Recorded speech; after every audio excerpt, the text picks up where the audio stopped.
Goeiemôre. Ek hoop dit gaan met jou goed op hierdie Woensdagmôre. Ek wonder wat daar in jou huis is oud en stikkend en kan jy glad nie meer regmaak nie. Ek wonder wat in jou lewe is stikkend oud en voel dit of jy dit nie kan regmaak nie.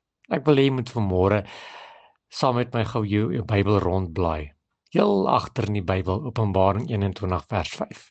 Dis 'n mooi gedeelte. Hy praat van om iets nuuts te kry. Hy sê kyk, ek maak alles nuut. Hy sê en hy wat op die troon sit, het gesê kyk, ek maak alles nuut.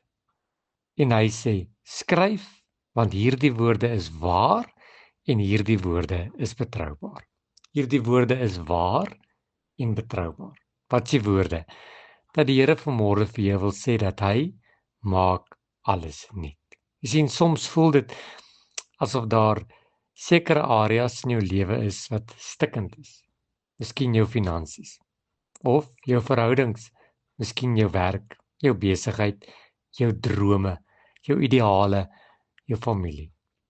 Dinge wat jou seer maak, dinge wat misluk het en wat jou hart moeg gemaak het.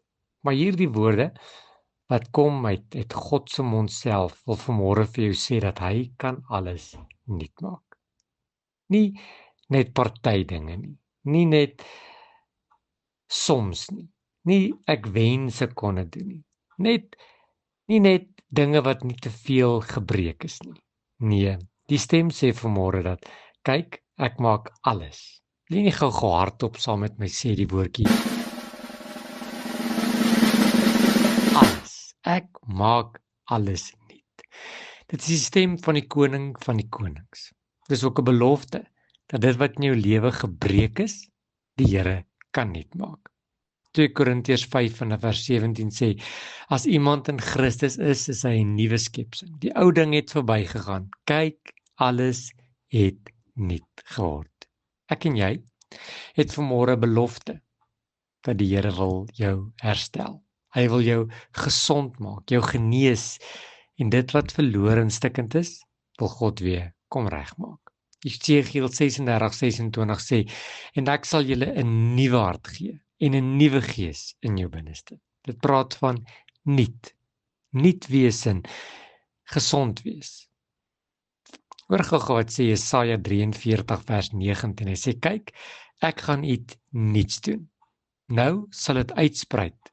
Sal julle dit nie gewaar word nie? Iets nuuts, iets wonderliks en iets vars, iets wat iemand nog nie gesien het nie. Wil jy nie vanmôre na jou omstandigheid kyk, na jou probleme kyk en dan sê jy vir jouself, ek kan nie wag om te sien hoe God dit gaan nuut maak nie. En ek beloof jou, hier is 'n belofte, dat jy gaan verbaas staan oor die nuutheid wat God in jou lewe gaan doen. Ek wonder of jy al 'n nuwe kar gekoop het. 'n Nuwe kar het so 'n nuwe reuk binne in hom. Jy kan dit nie namaak nie. Jy kan dit nie fake nie. Weet jy wat? Dis asof die Here sê dat in jou lewe gaan hy iets nuuts doen. En dit gaan nie gefake kan word nie. Dit kan nie nagemaak word nie. En dit gaan die wêreld verstom laat staan oor wat die Here mee besig is in jou lewe. Here, dankie vir iets nuuts. Amen.